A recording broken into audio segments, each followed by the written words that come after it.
Madame, Monsieur, bonsoir. À la une de l'actualité. Le président de la République, Abdelmadjid Tebboune, a reçu ce lundi un appel téléphonique de son homologue russe, Vladimir Poutine, lors duquel ils ont échangé des informations sur les efforts consentis par leurs pays respectifs en matière de lutte contre la pandémie et passé en revue également les relations bilatérales privilégiées. Nous reviendrons dans ce journal également sur les principales décisions prises hier lors de la réunion du Conseil des ministres consacrée à des questions liées au plan national et relance socio-économique. Le Premier ministre Abdelaziz Jarrad a effectué ce lundi une visite de travail dans la wilaya de Sidi Bel Abbès, au cours de laquelle il a inspecté plusieurs projets économiques et sociaux en cours de réalisation. Le général de corps d'armée Saïd Chengriha, chef d'état-major de l'armée nationale populaire, a présidé aujourd'hui la cérémonie d'installation officielle du général-major Omar Tlemceni dans les fonctions de commandant de la 4e région militaire à Ouargla, en succession du défunt général-major Hassan Alaimia. Et puis ce soir, le nouveau bilan du coronavirus, 494 nouveaux cas confirmés Covid-19, 276 guérisons et 7 décès ont été enregistrés. Les explications en détail tout à l'heure avec le docteur Jamal Fourard. Bienvenue à tous. Le président de la République, Abdelmadjid Tebboune, a reçu ce matin un appel téléphonique de son homologue russe, Vladimir Poutine, président de la Fédération de Russie, lors duquel les deux hommes ont échangé des informations sur les efforts consentis par leurs pays respectifs en matière de lutte contre la pandémie du nouveau coronavirus, passé en revue également les relations bilatérales privilégiées et convenues d'œuvrer à leur élargissement et approfondissement dans tous les domaines. À cette occasion, le président russe a renouvelé son invitation à effectuer une visite en Russie au président Tebboune, qu'il a accepté en le remerciant, tout en convenant d'en fixer la date ultérieurement, ajoute la même source. Au plan international, les deux parties ont évoqué le rôle de l'Organisation des pays exportateurs de pétrole, dont la présidence tournante est assurée actuellement par notre pays. À ce propos, le président de la République a salué le rôle de la Russie en sa qualité de membre Europep en vue de préserver la stabilité des cours des hydrocarbures. Les deux parties ont convenu également de poursuivre la concertation et la coordination avec les autres membres de l'OPEP et ses partenaires pour la stabilisation du marché pétrolier international. Concernant les derniers développements en Libye, les deux présidents ont décidé d'intensifier les concertations permanentes afin de faciliter l'instauration de la paix et de la sécurité dans ce pays frère, dans le cadre d'une solution politique garantissant l'intégrité territoriale et la souveraineté nationale de la Libye. Le président de la République, Abdelmadjid Tebboune, a présidé hier par visioconférence un conseil des ministres consacré à des questions liées au plan national de relance socio-économique. Plusieurs mesures de grande importance pour la relance économique du pays ont été prises. Le compte-rendu avec Karim Haïfa. C'est un conseil des ministres exceptionnel où ont été annoncées des mesures de grande importance pour la relance économique du pays. Certaines de ces décisions doivent être appliquées à court et moyen terme et d'autres avec effet immédiat. Passant en revue l'ensemble des secteurs ayant exposé leur feuille de route, à savoir l'énergie, l'industrie, les mines et l'industrie pharmaceutique, le président de la République a d'abord instruit les ministres chacun pour ce qui concernait son secteur d'activité. Concernant le secteur de l'énergie, le chef de l'État a donné des instructions précises en faveur de la relance des activités de prospection des réserves non exploitées, ordonnant qu'au premier trimestre 2021, l'arrêt de toute importation de carburant et de produits de raffinage, le transfert de la réalisation de la ville de Hassi Messoud au ministère de l'Habitat. Il a également donné instruction pour qu'un audit profond soit engagé au niveau de son ATRAC pour une évaluation de son patrimoine et la réduction du nombre de ses représentations à l'étranger, ainsi que la diminution des postes de responsabilité qui ne sont pas liés au rendement ou à la rentabilité de l'entreprise.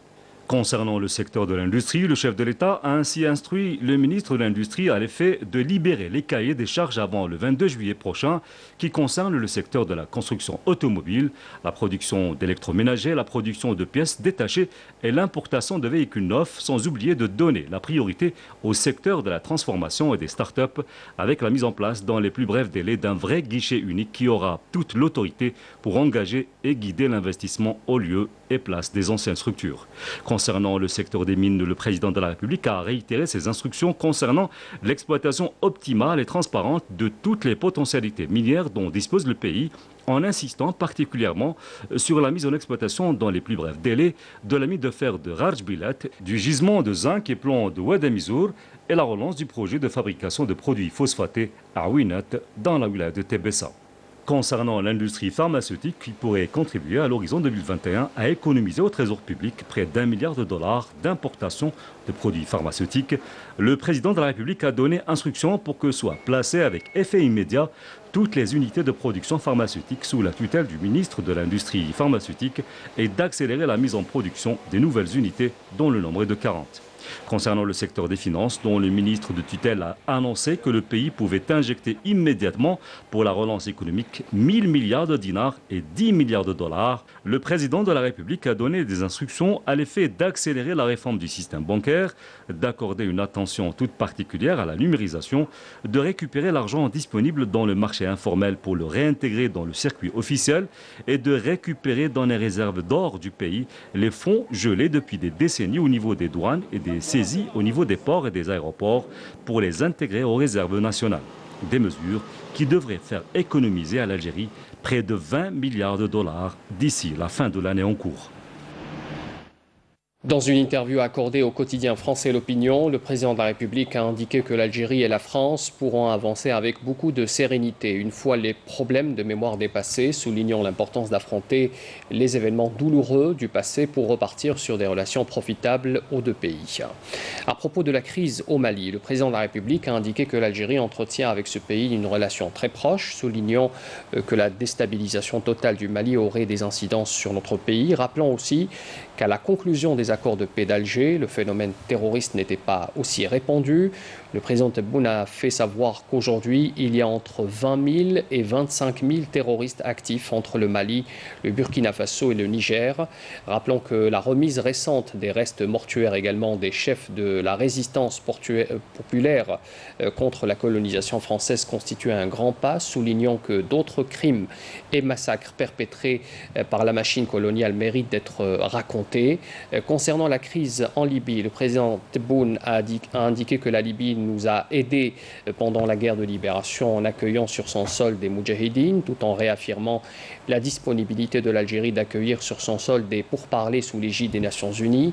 Le président de la République a affirmé que les Libyens veulent la paix et qu'il faut travailler sur une nouvelle feuille de route menant à des élections apaisées d'ici 2 à 3 ans. Concernant les relations algéro-marocaines, le président Tebboune a indiqué qu'il y a toujours eu une surenchère verbale et politique entre nos deux pays, mais nos peuples sont frères et se ressemblent.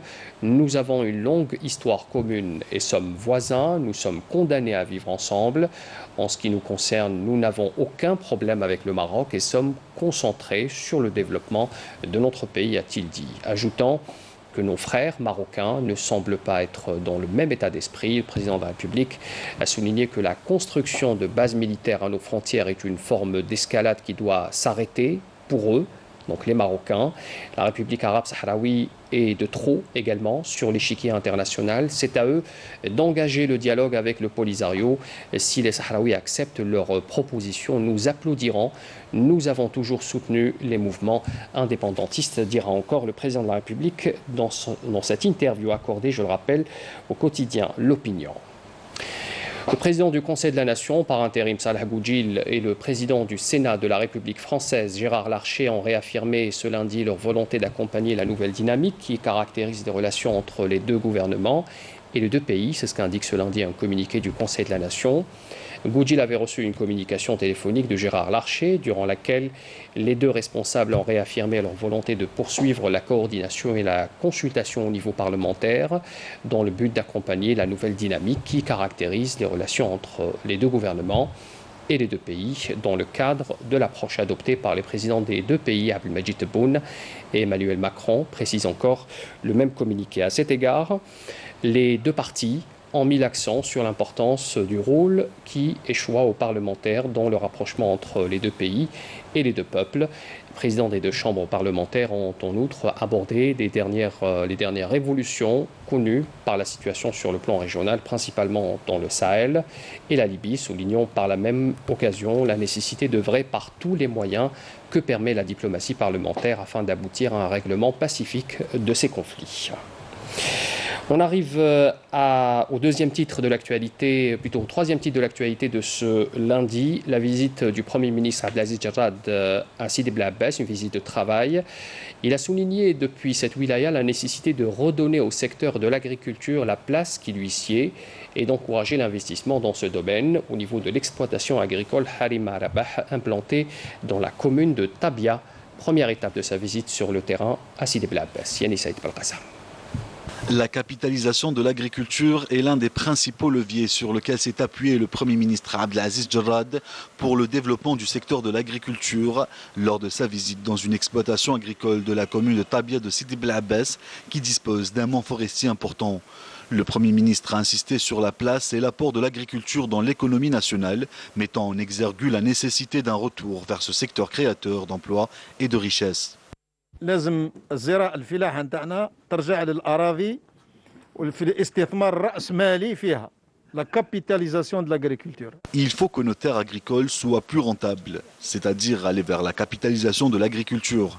Il est vrai que la répartition et distribution de parcelles de terrain à chaque agriculteur était une bonne chose, mais à présent, le secteur doit être valorisé en encourageant l'investissement, en mobilisant les moyens nécessaires pour intervenir et exploiter de grandes surfaces.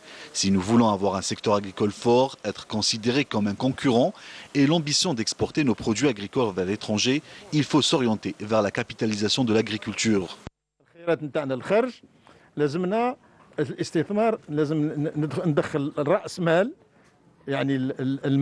Le Premier ministre Abdelaziz Jarrad a aussi souligné la nécessité de développer et d'encourager l'industrie de transformation des produits agricoles pour répondre aux besoins nationaux à même de réduire la facture d'importation. Le Premier ministre Abdelaziz Jarrad a affirmé également le soutien total de l'État aux investisseurs dans les industries de transformation. Le Premier ministre a fait cette déclaration lors de l'inauguration de l'usine de transformation du marbre et du granit dans la commune de Sidi Ali Benioub.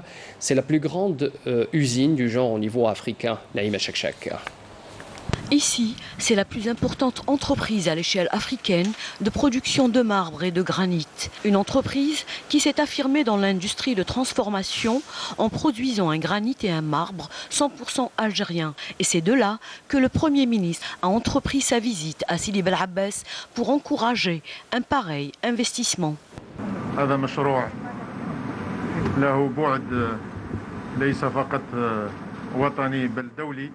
Ce projet est d'une dimension non pas nationale seulement, mais internationale aussi.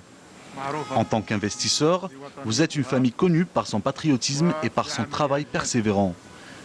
Et l'Algérie a besoin de ce genre d'investisseurs qui travaillent avec effort et fidélité pour développer l'industrie en Algérie et offrir des opportunités de travail, mais aussi offrir des possibilités de formation d'Algériens dans ce secteur. Ce que je souhaite dire de manière générale à propos de l'industrie de transformation est que ceci est bien ce qui correspond à la stratégie de Monsieur le Président de la République et à celle du gouvernement. Fournir les opportunités et le soutien total aux investisseurs patriotes qui veulent investir dans l'industrie de transformation. Et l'industrie de transformation est très importante en ce moment pour nous. Nous avons des richesses, comme vous le savez, sur et dans notre sol. Et ce sont ces richesses, comme dans le secteur des mines, qui nous permettront progressivement de soutenir l'industrie et d'amoindrir la rente pétrolière et gazière. Après s'être enquis des étapes de production, Abdelaziz Jarrad a invité les jeunes Algériens à aller vers les grands projets en créant de petites entreprises, offrant des perspectives d'emploi.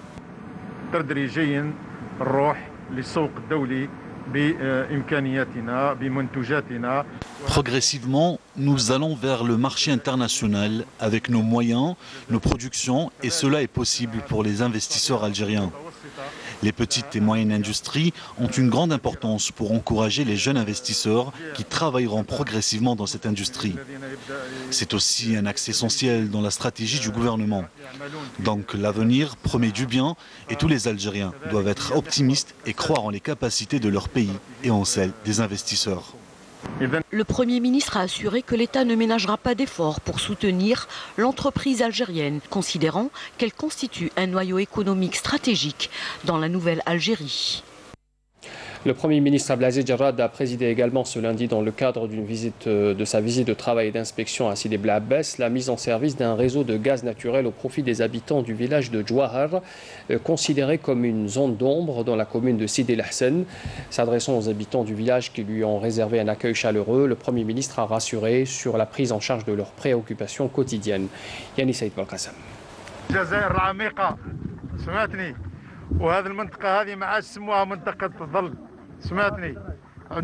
Cette région ne sera plus considérée comme une zone d'ombre. C'est pour ça que nous sommes ici, car nous œuvrons à régler tous les problèmes que vous rencontrez au quotidien concernant l'eau, le gaz, l'électricité et autres. Vous avez le droit de vivre décemment. Nous sommes tous les enfants du peuple et l'État ne ménagera aucun effort pour assurer votre confort. Aujourd'hui, je suis très heureux de vous rencontrer. Je savais que vous avez des problèmes, c'est pour ça que je suis ici.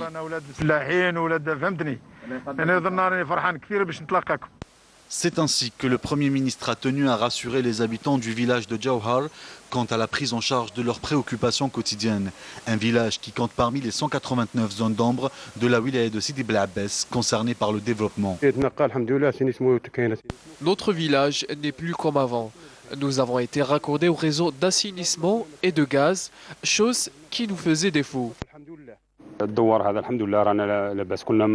Nous manquions de tout ici et à présent, Dieu merci, nous avons été raccordés au réseau de gaz, d'eau et d'électricité. Les zones d'ombre commencent à être enclavées. Nous avons bénéficié de beaucoup de choses. Nous avons été raccordés au réseau d'assainissement. Nous avons l'eau et le gaz. Certes, ce village manque de beaucoup de choses, mais tout se fait petit à petit. À présent, plus de 305 foyers bénéficient de raccordement au réseau de gaz de ville. Le taux de raccordement à l'électricité dans la wilaya atteint 99%. D'autres opérations de développement sont en cours de réalisation et concerneront différents secteurs. Le Premier ministre a subventionné par ailleurs 20 bus pour les écoliers et 10 camions hydrocureurs.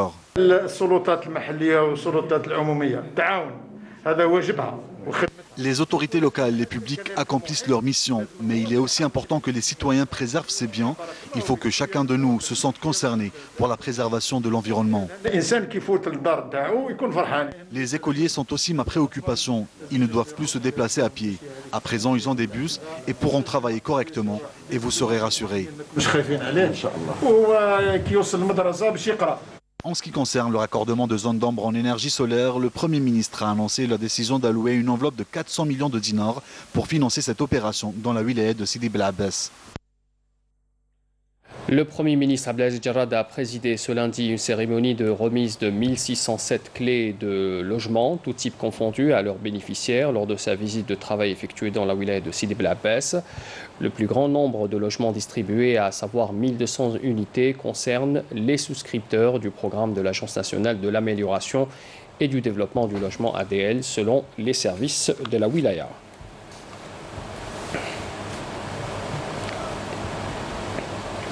Et concernant les vidéos partagées sur les réseaux sociaux portant atteinte aux établissements hospitaliers, le Premier ministre a assuré que ce sont des vidéos fabriquées de manière préméditée, le but étant de semer le trouble dans l'esprit de nos concitoyens. Écoutez la déclaration de Abdelaziz Jarrad.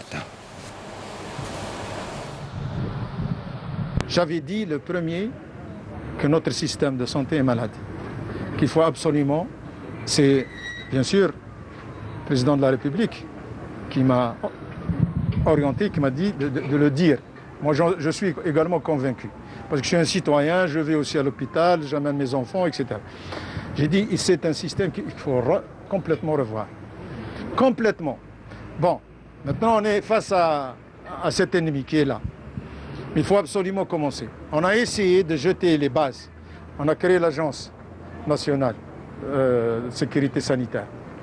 À la tête le professeur Sanhaji. Bon, comme conseiller le professeur Zarhoni. Ce n'est pas rien. Donc c'est des gens, c'est des Algériens qui restent, qui gardent leur pays dans le cœur et qui sont prêts à nous aider. Ils sont en train de travailler pour faire cette grande réforme, cette véritable grande réforme. Et si vous me permettez, si je peux, moi, participer à 5% pour cette grande réforme, j'aurais considéré que j'avais réussi ma mission. Ça, c'est très, très important.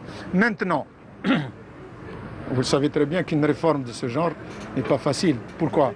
Parce qu'il y a une accumulation, une grande accumulation. Quand je vois que l'hôpital de Constantine, il date de 1848, c'est... Bon, on ne veut pas faire le procès de... Il faut partir d'ici, de cette réalité. عسى أن تكرهوا شيئا وهو خير لكم ربما الرب سبحانه عطانا هذا الدرس الإنسانية toute l'humanité parce que vous voyez des grandes puissances qui ont des grands problèmes de système sanitaire donc on à notre mesure en tout cas il y a une volonté politique très forte chez le président au niveau du gouvernement on fait tout ce qui est en notre possible pour d'abord atténuer la crise essayer de régler les problèmes au quotidien sur le terrain et préparer l'après. Inch'Allah. Voilà ce qu'on peut vous dire à propos de la visite du Premier ministre. C'était donc aujourd'hui à Sidi Bel Abbès. Au nom du Président de la République, chef suprême des Forces armées, ministre de la Défense nationale, le général de corps d'armée Saïd Chengriha, chef d'état-major de l'armée nationale populaire, a présidé aujourd'hui la cérémonie d'installation officielle du général-major Omar Tlemceni dans les fonctions de commandant de la 4e région militaire à Ouergla, en succession du défunt général-major Hassan Alaimia. Raouf Hamouch. À l'entame et après la cérémonie d'accueil, le général de corps d'armée a observé un moment de recueillement à la mémoire du shahid Chehani Bachir, chef de la première wilaya historique dont le nom est porté par le siège de la région, et a déposé une gerbe de fleurs devant la stèle commémorative, avant de réciter la Fatiha à sa mémoire et à celle de nos valeureux chouhada. Le général de corps d'armée Saïd Chengriha a ensuite passé en revue les carrés des cadres et personnels du commandement de la région, alignés au niveau de la place d'armes, pour procéder ensuite à l'installation officielle du général-major Omar Tlemceni, nouveau commandant de la région en succession du défunt général-major Hassan Alaimia.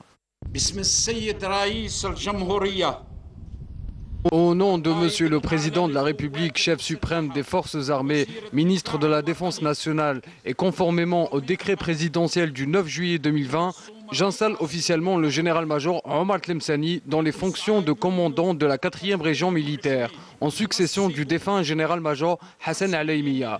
À cet effet, je vous ordonne de travailler sous son autorité et d'exécuter ses ordres et instructions dans l'intérêt du service, conformément au règlement militaire et aux lois de la République en vigueur, et par fidélité au sacrifice de nos vaillants chouhada et aux valeurs de notre glorieuse révolution.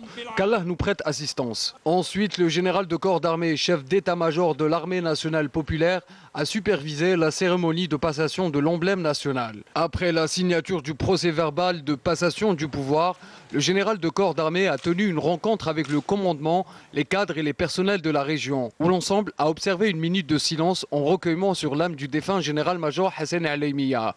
Le général de corps d'armée a prononcé ensuite une allocution d'orientation qui a été diffusée via visioconférence à l'ensemble des unités de la région et à travers laquelle il a loué les qualités du défunt général-major Hassan Alaimia, ayant accompli avec abnégation son devoir pendant la période de son commandement de cette région militaire extrêmement vitale et très sensible, et auparavant dans les années 90 dans sa lutte héroïque contre le terrorisme barbare, pendant laquelle il a subi des blessures, faisant montre, en s'acquittant de ses missions, de compétences supérieures, d'une discipline irréprochable, de valeurs nobles et d'une profonde conscience de la sensibilité et des responsabilités qui lui incombaient.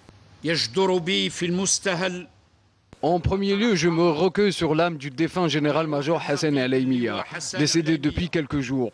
Le destin a fait que son inhumation coïncide avec le 58e anniversaire du recouvrement de la souveraineté nationale, ainsi qu'avec les cérémonies de rapatriement vers l'Algérie des dépouilles des chouhadas des résistances populaires, qui ont passé plus d'un siècle et demi dans les dédales du colonialisme tyrannique. Un honneur inégalé que le Tout-Puissant a réservé au défunt pour les efforts laborieux qu'il a consentis pendant la période de son commandement de la 4e région militaire, voire tout au long de sa carrière professionnelle, qui était caractérisée par une compétence compétences avérées et une disponibilité optimale et permanente. Je témoigne à partir de mon poste de responsabilité qu'il a accompli son devoir pendant la période de son commandement de cette région militaire extrêmement vitale et sensible, et auparavant dans les années 90 dans sa lutte héroïque contre le terrorisme barbare où il a été blessé à 2 reprises.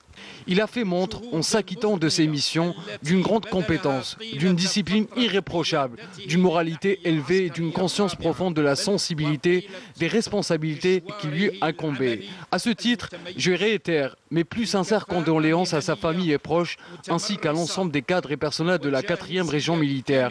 Prions Allah le Tout-Puissant d'accorder aux défunts sa grande miséricorde, de l'accueillir dans son vaste paradis, aux côtés des shuhada, des croyants et des vertueux, et de nous accorder à tous courage et force en cette dure épreuve.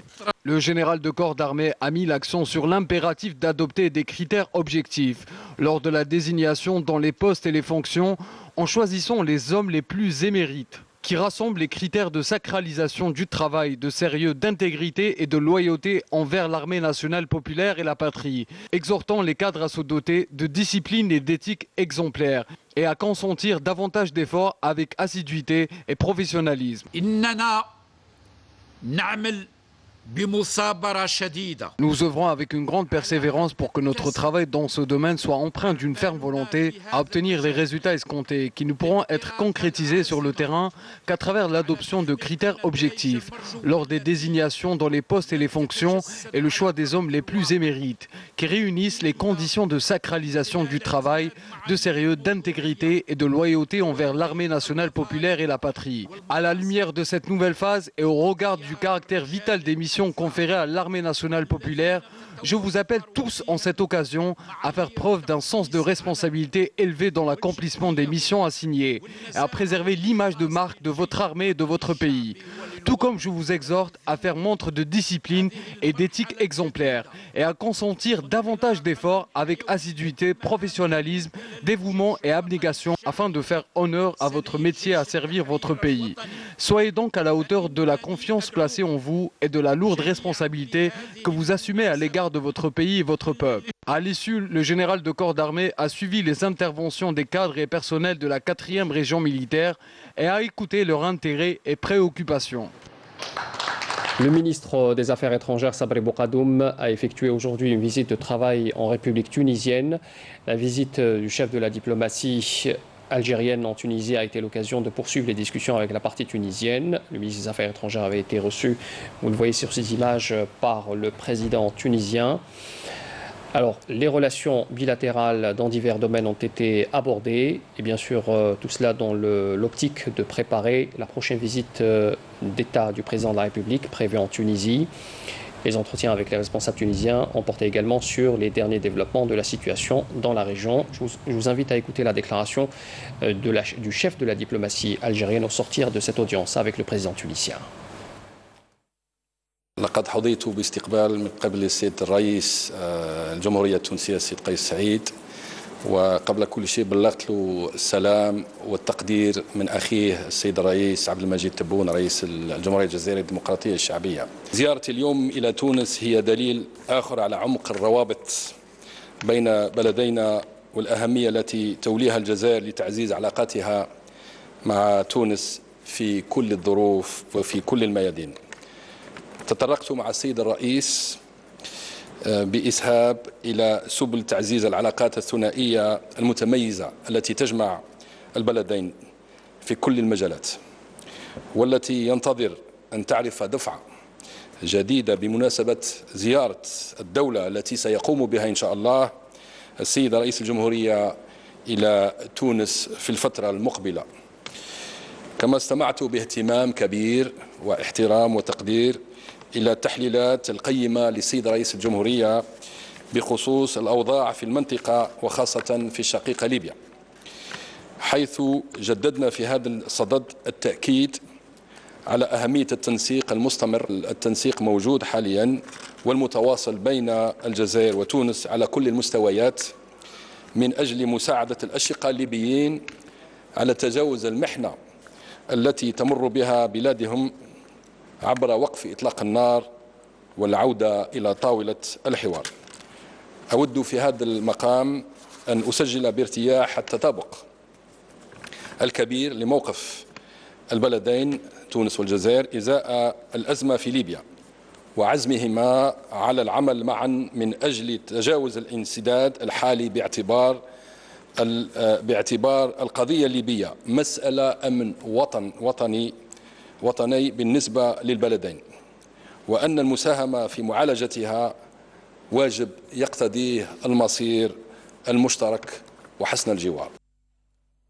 Le ministre des Affaires étrangères Sabri Boukadoum a également eu un entretien avec son homologue tunisien, toujours dans le cadre de sa visite qui le mène en Tunisie.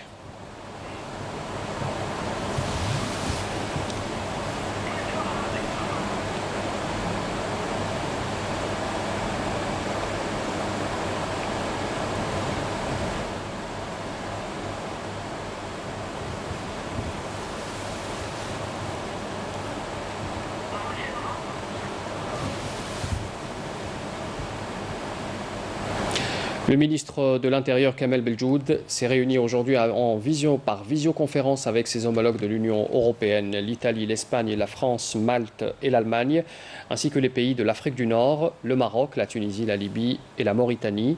L'ordre du jour a tourné autour du phénomène de l'immigration clandestine et le réseau qui se cache derrière donc ce phénomène. Le ministre de l'Intérieur a mis en avant, dans son intervention, le rôle de l'Algérie dans la lutte contre ce phénomène, tout en maintenant l'aspect humanitaire dans le traitement de lutte qui est mené sur le terrain.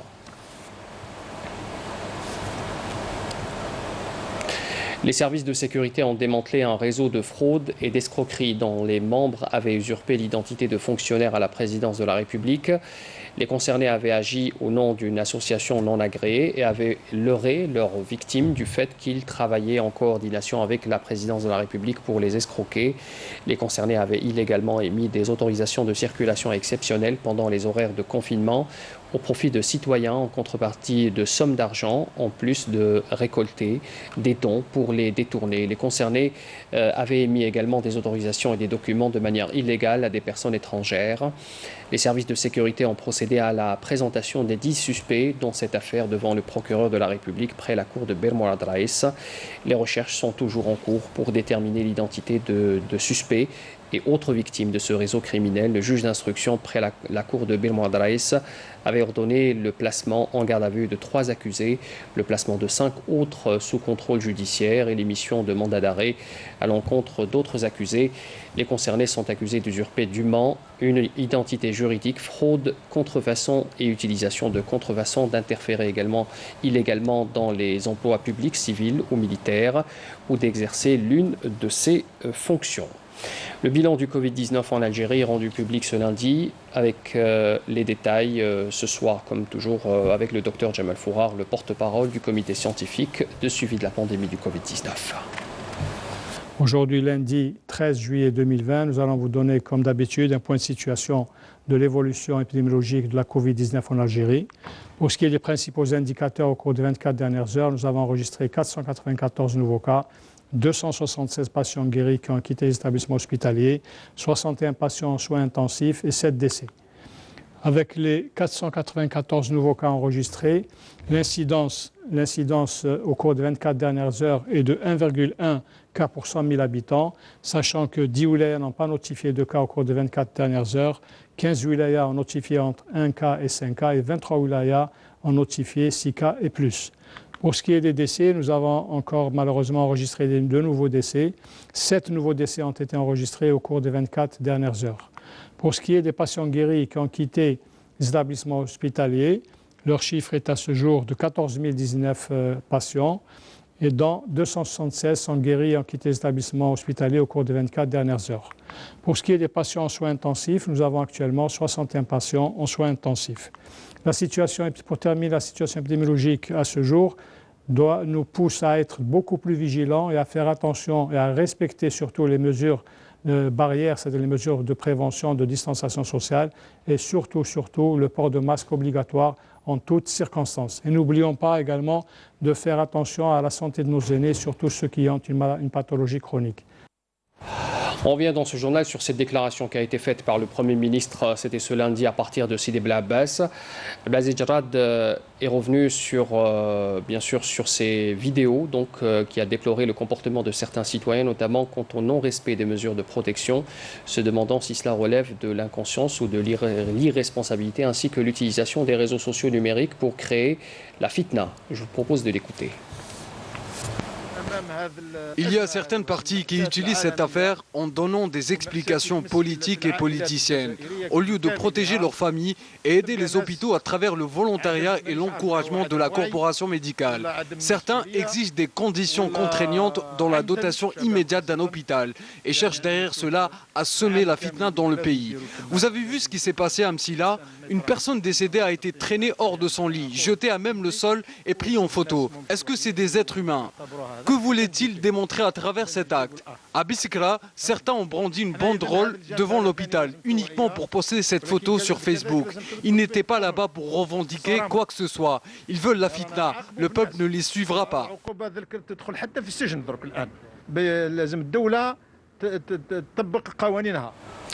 La Casbah d'Alger est un quartier mythique de la capitale de par son histoire, ses anecdotes, mais aussi ses fontaines. Il y en avait près de 300 jadis. Aujourd'hui, il en reste à peine une dizaine. Felabno nous en parle dans son reportage. Quoi de plus rafraîchissant que les fontaines en période estivale? C'est ce que devaient penser les passants et les habitants de la Casbah d'Alger. Nous sommes dans les années 1700 ou 1800, voire début 1900, où il était facile de prendre une gorgée d'eau au détour d'une zniqa ou d'herbe, empruntant les marches enlacées de l'ancienne mahroussa. À l'époque, leur nombre dépassait les 100 fontaines qui alimentaient la Médina, dotée d'aqueducs qui n'ont pas résisté à la période coloniale. En 1830, selon les statistiques de l'époque, il y avait à l'intérieur de la Médina environ 150 fontaines. Malheureusement, il n'en reste que 7 aujourd'hui. Des fontaines construites entre autres par Ali Pacha au 1er siècle de l'ère ottomane. Parmi lesquelles cette source de Bir Shbana, la plus ancienne, celle de Sidi Ramdan, après Ain Mzouak et Ain Bir Djebbah. Plus bas, on retrouve Ain Shara, qui fait partie de la mosquée de Ali Btchin, qui a été construite en 1626. Et une autre se trouve au niveau de l'amirauté, du côté de la mer. Elle s'appelle Ain Bab Ali.